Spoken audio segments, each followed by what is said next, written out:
이런 염증 억제 등력 때문인 것으로 추측이 된다. 또한 밀집에서 잠을 자는 습성 때문에 다양한 바이러스의 전파와 감염이 일상적이다. 이런 습성 때문에 박쥐의 면역 체계는 바이러스와 공존하는 전략을 택하였다. 감염된 바이러스를 완전히 없애기 위해서 항체를 만들려면 너무 많은 에너지가 소모되기 때문이다. 유전자를 보존해야 하는 바이러스의 입장에서는 박쥐는 기생의 허락받은 최고의 숙주인 셈이다. 박쥐, 흰코 사형 고양이라 말발굽 박쥐가 사람에게 다른 동물에서 심각한 증상을 일으키는 바이러스들이 박쥐에서는 무증상인 경우가 대부분인데 코로나 바이러스가 대표적이다. 박쥐는 낮에는 동굴에 모여서 자면서 서로에게 바이러스를 감염시키고 장서동물이라 오래 바이러스를 보유하고 밤에는 먹이를 구하기 위해서 광범위한 지역을 날아다닌다. 그리고 날면서 배변을 해서 온 사방에 바이러스를 흩뿌린다. 한마디로 날아다니는 바이러스 살포 기계인 셈이다. 박쥐는 전체 포유류 종의 4분의 1을 차지할 정도로 많지만 밤에만 날기 때문에 우리 눈에 잘 띄지가 않는다. 또한 사람의 생활 영역 내에서 마땅히 쉴 곳이 없다. 따라서 박쥐의 바이러스가 사람에게 직접 흘러 넘침 감염을 일으킬 가능성은 희박하다. 따라서 위 그림 15-3처럼 박쥐와 사람의 영역을 모두 공유하는 접점 역할을 하는 동물이나 가축이 감염의 연결고리가 된다. 박쥐의 바이러스가 사람으로 건너오는 개구멍이 되는 셈이다. 박쥐의 코로나 바이러스들은 이런 중간 증폭 속도를 거쳐서 사람으로 건너왔다. 중간 정벽을 건너온 뒤에는 지체기 동안에 조용히 사람 간의 전파 능력을 획득하거나 아니면 실패해서 사라진다. 그러다 전파 능력이 획득되면 신종 바이러스가 출현하는 것이며 새로운 바이러스 항원에 대한 집단 면역이 제로인 상태이기 때문에 마른 들판의 불처럼 바이러스가 퍼져나가게 된다. 시간이 흐르면서 신종 바이러스가 사람에게 성공적으로 적응하면 점차 병원성을 상실하고 흔한 감기의 원인으로 남겨진다. 적응이 실패하면 멸종하게 된다. 현재 사람에게 감염을 일으키는 코로나 바이러스는 모두 7종이 확인되었는데 신종 코로나 바이러스가 박쥐에서 인류로 건너온 횟수는 당연히 이보다 훨씬 많았을 것으로 추정이 된다. 유전자 분석에 의하면 흔한 코감기의 원인인 또 코로나 NL63은 약 500에서 800년 전에 코로나 OC43은 약 130년 전에 건너온 것으로 추정이 된다. 특히 소가 중간 증폭 숙주로 추정되는 코로나 OC43의 경우는 1890년에 유행했던 호흡기 전염병의 원인으로도 의심이 된다. 그리고 우리 모두가 알고 있는 2000년대 들어서 인류로 새로 건너온 것들은 사스, 메르스, 코로나19이다. 이런 중간 장벽을 건너는 과정을 알았으니 이제 왜 과학자들이 신종 바이러스가 등장하면 일단 중간 숙주부터 찾기 위해서 혈안이 되는지 이해를 해야 할 것이다. 중간 숙주를 찾아야 신종 바이러스가 계속 다시 건너오는 것을 차단할 수 있기 때문이다. 사스는 사형 고양이, 메르스는 낙타가 중간 증폭 숙주로 규명이 되었다. 사스의 경우는 사형 고양이를 식재료로 쓰는 것을 금지시키고 나서 전파 경로가 차단이 되고 멸종이 되었다.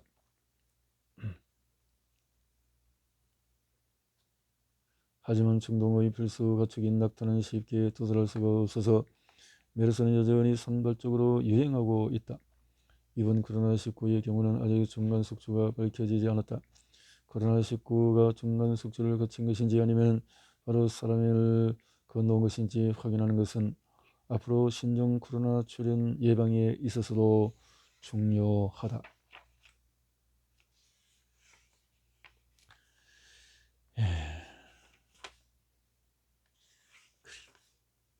전파의 경로를 봤을 때 그렇다는 거죠. 호흡은 코로나19의 침입이라 바이러스 입자는 무생물이기 때문에 자기 힘으로 숙주세포를 찾아갈 수가 없다. 대신에 사람의 호흡에 의해서 일어나는 공기 흐름을 타고 인체로 침입한다. 코로나19가 내려앉은 호흡기는 평화로운 것이 아니다. 수많은 세균들이 호흡기를 타고 우리 몸속으로 들어오기 위해서 호시탐탐 기회를 노린다. 호흡기도 무방비로 방치되어 있지가 않다. 세균들의 침입을 막기 위해서 다중방어벽이 구축되어 있으며 면역세포라는 정찰병들이 항상 경계를 서고 있다. 이런 첨예한 긴장이 가득한 면역전쟁의 최전선에 코로나19 입자가 조용히 떨어지는 것이다. 바이러스가 깨어나려면 우선 살아있는 세포 표면과 직접 접촉해야 한다. 무생물은 바이러스는 목이나 벼룩의 도움을 받지 않는 한 피부를 뚫지 못한다. 각질세포가 만들어내는 케라틴으로 완벽하게 덮여있기 때문이다. 비록 더러운 때로 취급되지만 케라틴은 바이러스에 대해서 인체를 보호하는 완벽한 갑옷이다. 하지만 생물은 내부 환경과 물질을 계속 교환해야 생존할 수가 있다. 사람도 음식과 물을 먹고 소화물을 배설해야 하고 산소를 받아들이고 이산화탄소를 내보내야 생존할 수가 있다. 이 때문에 감염에 취약한 부위가 존재하고 바이러스는 이 약점을 비집고 들어온다. 주변 환경에 존재하는 바이러스들의 감염은 호흡기, 소화기, 눈, 비뇨 생식기 같은 점막 노출 부위에서 시작이 된다. 바이러스가 점막을 통해서만 감염이 되는 이유는 물 때문이다. 모든 생명활동의 무대는 물이다. 하나의 산소와 두 개의 수소가 삐딱하게 결합된 분자 구조 때문에 물은 극성을 가지게 된다. 그리고 그 속을 떠다니는 물질의 표면에 친수성과 소수성을 부여한다. 이 두 성질이 단백질이 서로의 짝을 찾아서 결합하거나 세포를 둘러싼 인지질 이중막을 유지하는 힘을 부여한다. 습기가 찬 벽에 곰팡이가 피는 이유도, 건조한 사막에는 생명이 존재하지 않는 이유도, 나사에서 외계 생명의 흔적을 확인하기 위해서 물의 흔적을 찾아다니는 이유도 모두 물이 생명의 용매이기 때문이다. 코로나19의 스파이크 단백질이 숙주세포의 수용체와 결합하는 힘도 물이 만들어준다. 이런 이유로 습기가 있는 점막에 접촉하는 것이 모든 바이러스 감염의 첫 번째 조건이다. 소화기와 호흡기 표면에는 모든 점막이 존재하지만 생물학적인 환경에서는 큰 차이가 있다. 바이러스의 감염 능력은 이 생물학적인 환경에 큰 영향을 받는다. 따라서 바이러스의 최초 감염이 가능한 지역이 구분되며 이 감염 교두보의 위치에 따라서 소화기 바이러스와 호흡기 바이러스가 구분이 된다. 호흡기 바이러스는 대부분 호흡기에서 최초의 감염이 일어난다. 이렇게 돼서 상부 호흡기, 하부 호흡기. 호흡기는 다른 생명 유지 기관들과 다른 특성을 가지고 있다. 심장이나 위장은 마음대로 조절하기 어렵지만 숨은 스스로 참을 수 있다. 무의식 상태에서도 숨을 쉬지만 의식적으로 조절할 수 있는 것이다. 그 이유는 양소리가 육지로 올라오면서 다른 생명 유지 기관보다도 늦게 호흡기가 진화되었기 때문이다. 다른 생명 유지 기관들의 근육과 신경의 연결이 완성된 상태에서 육지로 올라왔고 육지에서 숨을 쉬기 위해서는 아가미 대신에 폐를 움직여야 했다.